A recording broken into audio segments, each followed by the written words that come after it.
Good morning 10th class. आज मैं आपके साथ वर्कशीट नंबर 10 डिस्कस करने के लिए आई हूँ। जैसा कि आपको मालूम है, वर्कशीट नंबर 7, 8 और 9 में हम अम्ल, क्षार और लवण के बारे में पढ़ रहे हैं। सभी अम्लों के रासायनिक गुण समान होते हैं, ये आपको पता चल गया। सभी अम्लों के रासायनिक गुण समान होते हैं। सभी अम्ल धातु के साथ अभिक्रिया करके हाइड्रोजन गैस उत्पन्न करते हैं, ये भी हमने देख लिया। अब हम कह सकते हैं कि सभी अम्लों में हाइड्रोजन होता है। कौन कौन से अम्ल आपने पढ़े? HCl हाइड्रोक्लोरिक अम्ल, H2SO4 सल्फ्यूरिक अम्ल, HNO3 नाइट्रिक अम्ल। इन सभी अम्लों में आपको देखने को मिल रहा होगा कि हाइड्रोजन सभी में है। तो सभी अम्लों में हाइड्रोजन जो है वह होता है। आइए देखते हैं क्या हाइड्रोजन युक्त सभी यौगिक अम्लीय होते हैं। अब ये तो हमने पढ़ लिया कि सभी अम्लों में हाइड्रोजन होता है। अब हमें देखना ये है कि जहाँ जहाँ हाइड्रोजन है क्या वे सारे यौगिक अम्लीय हैं या नहीं हैं। तो इसके लिए हम एक उदाहरण लेते हैं। यहाँ देखिए, एक बीकर में दो कीलें लगाई हुई हैं। तनुकृत अम्लीय विलयन लिया हुआ है, रबड़ की कॉक में कीलें लगाई हुई हैं और इसको यहाँ पर एक बैटरी से जोड़ा गया है।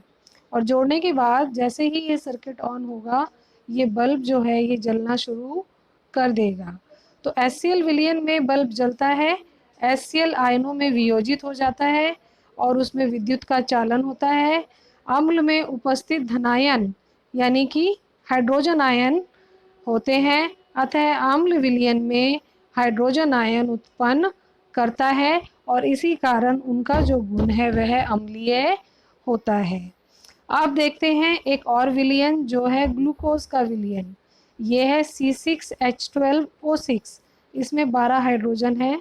जब हम इसका विलयन लेते हैं तो ये बल्ब नहीं जलता यहाँ पर।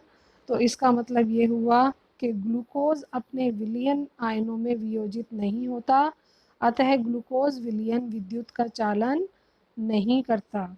ग्लूकोज विलयन हाइड्रोजन आयन उत्पन्न नहीं करता और इसी कारण उसका गुण जो है वह अम्लीय नहीं होता। अतः इन दोनों एक्टिविटीज़ से हमने देख लिया कि जहाँ हाइड्रोजन होगा ज़रूरी नहीं कि वहाँ पर अम्लीय गुण होगा, लेकिन सभी अम्लों में हाइड्रोजन होता है। आगे चलते हैं। जलीय विलयन में अम्लों की क्रिया। जल में उपस्थित HCl जो अम्लीय प्रकृति का होता है उसे H+ आयन उत्पन्न होते हैं। अभी हमने ऊपर देखा कि HCl जो है जब इसको हम पानी में घोलेंगे तो ये H+ और Cl- में टूट जाएगा। यह नीले लिटमस को लाल भी करेगा क्योंकि यह अम्लीय प्रकृति का है।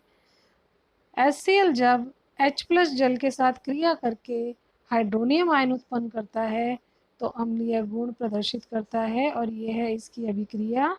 HCl H+ और Cl में डिसोसिएट हो गया यानी कि टूट गया और जब ये HCl पानी के H2O के साथ मिला तो इसने हाइड्रोनियम आयन उत्पन्न करा और इस हाइड्रोनियम आयन के कारण ही अम्लीय गुण प्रदर्शित हुआ। अब हम बात करते हैं जलीय विलयन में क्षारक की क्रिया। क्षारक को जब हम जल में घोलेंगे तो हमें प्राप्त होगा सोडियम और हाइड्रोक्सिल आयन। ये कौन सा आयन है? इस आयन को कहते हैं हाइड्रोक्सिल आयन। तो क्षारक जो जल में घुलनशील होते हैं उन्हें क्षार कहते हैं, जैसे NaOH और KOH। क्षारक जो जल में घुलनशील नहीं है जैसे कि कॉपर हाइड्रोक्साइड और कैल्शियम हाइड्रोक्साइड, तो हम कह सकते हैं कि सभी क्षार क्षारक होते हैं परंतु सभी क्षारक क्षार नहीं होते। इस वर्कशीट में आपको जितनी भी बातें समझाई गई हैं, चाहे वो हो कि अम्ल जलीय विलयन में विद्युत का चालन करते हैं, कैसे क्यों करते हैं, ये इसका आंसर आपको मिल गया। ग्लूकोज का विलयन विद्युत का चालन क्यों नहीं करता, इसका आंसर आपको मिल गया। उसके बाद हमें यहाँ से मिल गया कि जलीय विलयन में अम्लों की क्या क्रिया होती है और जलीय विलयन में क्षारकों की क्या क्रिया होती है। अम्ल जल में घुलने पर कौन से आयन बनाते हैं और क्षारक जल में घुलने पर कौन से आयन बनाते हैं। ये क्वेश्चन भी आपको मिल गया इसमें। क्षारक जो जल में घुलनशील होते हैं उन्हें क्षार कहते हैं और क्षारक जो जल में घुलनशील नहीं होते वो ये एग्जाम्पल दिए हुए हैं यहाँ पर। तो हम ये भी कह सकते हैं कि सभी क्षार क्षारक होते हैं परंतु सभी क्षारक क्षार नहीं होते।